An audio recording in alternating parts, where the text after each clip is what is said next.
আসসালামু আলাইকুম। আজ আমি আপনাদেরকে বারবিকিউ বানিয়ে দেখাবো। তো প্রথমে আমি এখানে টক দই নিয়ে নিয়েছি 1 কাপ। নিয়ে নিয়েছি এখানে আমি সস, আপনারা যে কোনো ব্র্যান্ডের সস দিতে পারবেন। তো দিয়ে দিলাম আমি আধা চামচ হলুদ, মরিচের গুঁড়ো আর জিরা, ধনিয়া, গোলমরিচ সব মশলা একসাথে দিয়ে দিলাম। আর দিয়ে দিয়েছি এখানে আমি বাটা মশলা, রসুন, আদা বাটা, পেঁয়াজ বাটা। তো এখানে এখন আমি বারবিকিউ যে মশলাটা পাওয়া যায় সেটা নিয়ে নিয়েছি। এখানে আমি অর্ধেকটা মশলা দিয়েছি আর দিয়ে দিয়েছি এখানে আমি সয়া সস। আর দিয়ে দিলাম এখানে আমি একটা লেবু।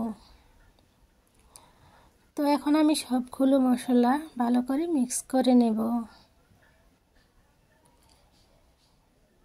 দিয়ে দেব আগে থেকে আমি মুরগি কেটে ফালি করে নিয়েছি মাঝখান দিয়ে।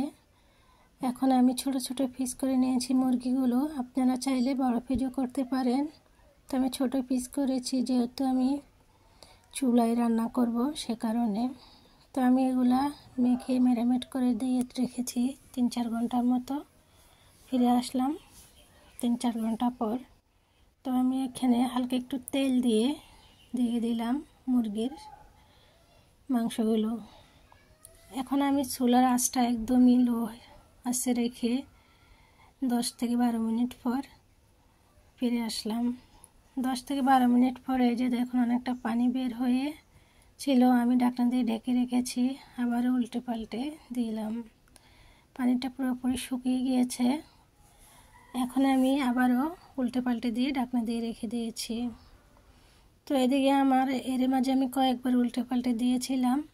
তো আমার এই যে দেখুন মুরগিগুলো একদমই পোড়া পোড়া হয়েছে।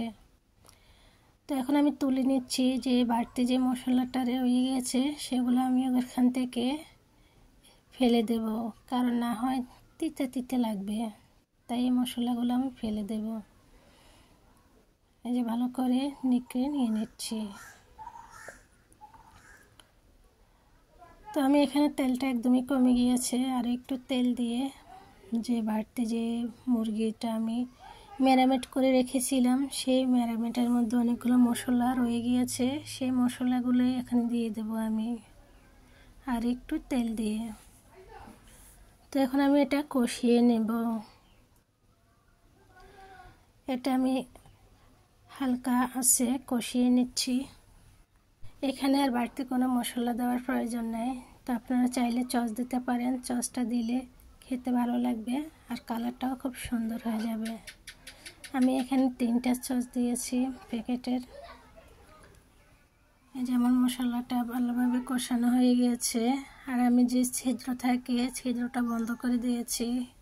বন্ধ করে দিয়ে দিলে কি হয় যে বাষ্প থেকে একটা পানি বের হয়, পানিটা দিয়ে মশলাটা ভালো করে কষানো হয়ে যায়।